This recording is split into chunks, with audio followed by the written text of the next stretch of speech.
Hello. Hello. And welcome back to Disfarers.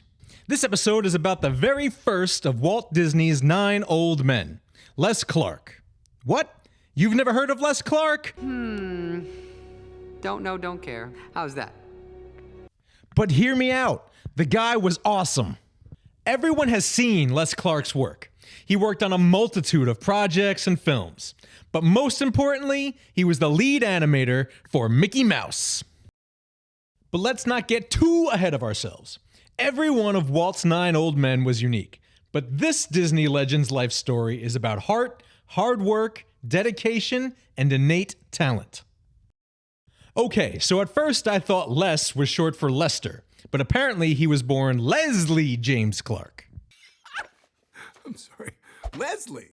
Not to stray too deep into his personal history, but Les Clark's backstory is just too awesome not to mention. Clark was attending high school in Los Angeles when his father suddenly fell off of a roof he was working on, disabling the poor guy. So now Clark needs to find a jobby job because he's officially the breadwinner in his family.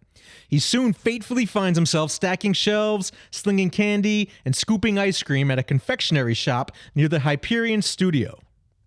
Sound familiar? Chocolate! It's chocolate! I love chocolate! Now, Walt and his brother Roy frequent this confectionery shop, and Walt comments the good lettering job of the menu written on a mirror behind the counter. Clark dwells on Walt's remark for a good 2 years, and by 1927, nearing the end of his final year in high school, and likely tired of his clerking stint with sugar, Les asks Walt for a job. Like any boss who oversees an artist looking for a job, Walt asks to see Clark's work. So Les goes home and copies cartoons from College Humor, which was a popular magazine of the day. A typical stunt you'd expect of a teenager, but whatever. He brings it to Walt at the Hyperion studio in Hollywood. Walt notices it is obviously freehand copied, but nonetheless thinks Les has a quote-unquote good line. And bing bang boom, Clark reports to Walt Disney Studios the first Monday out of high school. Walt warned Les that the job might be temporary. 1927 was still the era of silent film, and Walt's studio had yet to meet great success. The studio was in the midst of making the Alice series, which despite being awesome, didn't look like it was going to last forever. Les's first job at the Disney studio was as a camera operator, which in animation is setting down and lining up one page at a time under a camera and clicking a button. He did this for about 6 months before being moved to the ink and paint department. However, by doing this job, Les and that steady hand of his traced hundreds of animation drawings onto cells. If you don't already know, a cell is a term for a celluloid acetate sheet. During this time, he began to study animation under notable animator Ub Iwerks. Together, the two eventually worked on the Oswald the Lucky Rabbit cartoon series. Then they did the dancing skeleton Silly Symphony, Steamboat Willie, and the subsequent Mickey Mouse cartoons following afterward. You should know that this is the strangest thing I've ever done! It was the most pivotal 3-year period in Disney Studios history, and amid it all sat Les Clark, soaking in and learning the art of animation, on the job. Oswald the Rabbit was eventually stripped from Walt Disney, which is a saga unto itself, and most of his staff left his studio to go work for the distributor of the cartoon. Les Clark, along with Ub Iwerks, were some of the few who stayed loyal to Walt and his studio, having no idea what the future held. Around this time, more specifically November 18th, 1928, Walt developed the world-renowned icon Mickey Mouse, and Les found himself in the prime position to become one of Mickey's first in-betweener animators. Les Clark was talented, there's no disputing that, but fate and time was definitely on his side. He happened to live and work in an area near enough to be on a name basis with Walt Disney, and graduate and get a job in a studio that was involving an entire art form, as well as joining a company extremely early that was going to take Hollywood and the world by storm. Les's work wasn't energetic, nor did it push the edges of animation. Instead, he excelled at sincerity and heart. He repeatedly endears people to his characters. He's relaxed, measured, and soulful, rather than boisterous and loud. As time went by, Les continued to grow as an animator, and bam! He becomes a full-on keyframing animator on the Silly Symphony, The Skeleton Dance. The credit for the animation, I should note, belongs and went to Iwerks, who did almost everything except the intro, which was done entirely by Les, and the ending with the rooster, which was done by Wilfred Jackson, who did not go on to become one of Walt's 9 old men. However, he played a pivotal role in animation and Disney history. Les Clark also says he did the scene where the skeleton plays the spine of another skeleton like a xylophone. To hear Iwerks tell the tale, he shares credit of the skeletons, claiming he did a rough animation outline of them, and it was Les Clark and Wilfred Jackson who added the rib cages, teeth, eyes, and bones afterward. Several months after the dancing skeletons, Iwerks decided to start his own company. Hits the road, and bam! Les Clark is again promoted to being the keyframe animator, which is essentially the lead animator of Mickey Mouse. You're making history! Les was only around 23 years old at this time. Never stagnating in his art, particularly while being the lead animator on Mickey, Clark's skills grew to the point where most people would say he surpassed his mentor, Iwerks, in the years that followed. His timing improved, his rhythm narrowed, more in step with musical sequences, his work emitting more and more emotion. He had a philosophy to never stop learning and growing, still going to art school late into his winter years. Les worked on the Silly Symphony, Goddess of Spring. Around this time, he had gotten his sister, Marcille, a job in the ink and paint department. In Goddess of Spring, Clark was given scenes in Hades where it is said he used his sister as a model. Side note, he also got his father, the disabled man who fell off of the roof, a security job at the Hyperion studio. I don't know when to quit. The goddess's arms are the least rubbery in Clark's scenes, in my opinion. And though she doesn't stand or walk in his sequences, I felt he did the best job on that project. She conveys the most emotion in the Hades scene. Les had a quiet, dedicated personality and a need to please, a trait that meshed well with Walt Disney. Les's name became synonymous with quality, which was exactly what Walt always wanted and was on the lookout for. He really loves you very much. Les was often overlooked because he wasn't outspoken like so many other animators, but it was just part of his overall talent.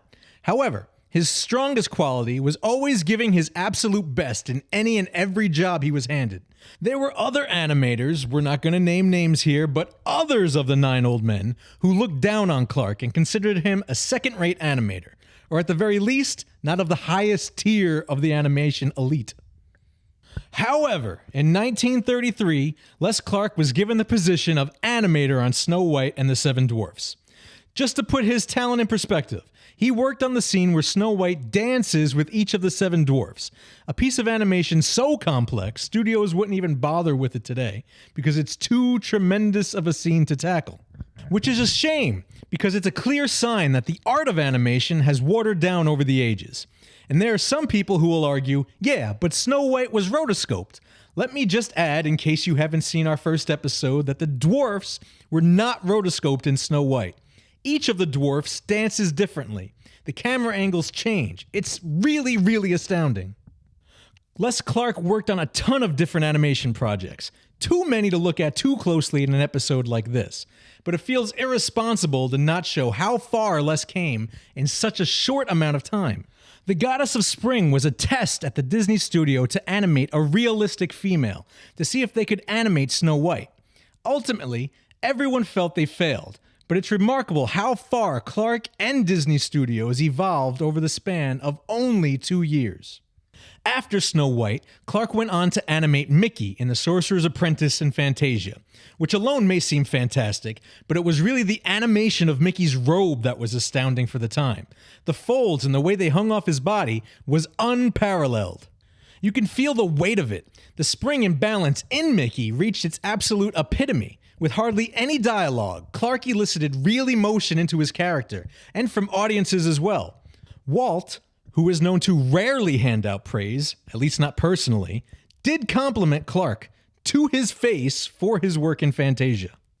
It may sound weird to hear that Clark worked on Pinocchio after Fantasia, seeing as how Pinocchio came out first. Nevertheless, he he went on to animate several scenes of the Pinocchio character himself. Afterward, never one to complain, Clark was put back on Fantasia, animating Sugar Plum Fairies for the Nutcracker Suite, a job some animators may have found insulting, given the heavy-hitting scenes he'd previously handled. But that wasn't Clark's temperament. It could even be argued that such projects cleared his palate, making him all the better when he animated the complicated clown sequence in Dumbo. The list of Les Clark's accomplishments gets extensive after this point, so let's just hit the highlights. The Bahia sequence in The Three Caballeros? Les Clark. The first Make Mine music? Les Clark. Fun and Fancy Freeze directing Animator? Les Clark. He also actually animated the singing harp, Bongo, and Lulabelle in the Bongo segment. Melody Times directing Animator? Les Clark. He animated the bee in Bumble Boogie, then Mr. Toad. Several scenes as Cinderella's animator, including part of the iconic dance between her and the prince during the So This Is Love sequence, and titled as directing animator on the feature, Les Clark. The beach and dodo scene in Alice in Wonderland, as well as other scenes as Alice's animator, Les Clark. Directing animator on Peter Pan, as well as Tiger Lily's animator, Les Clark. Though I've read here and there, he also did some work on Tinkerbell. The heartfelt scene in Lady and the Tramp, when Lady is a puppy on Christmas, Les Clark.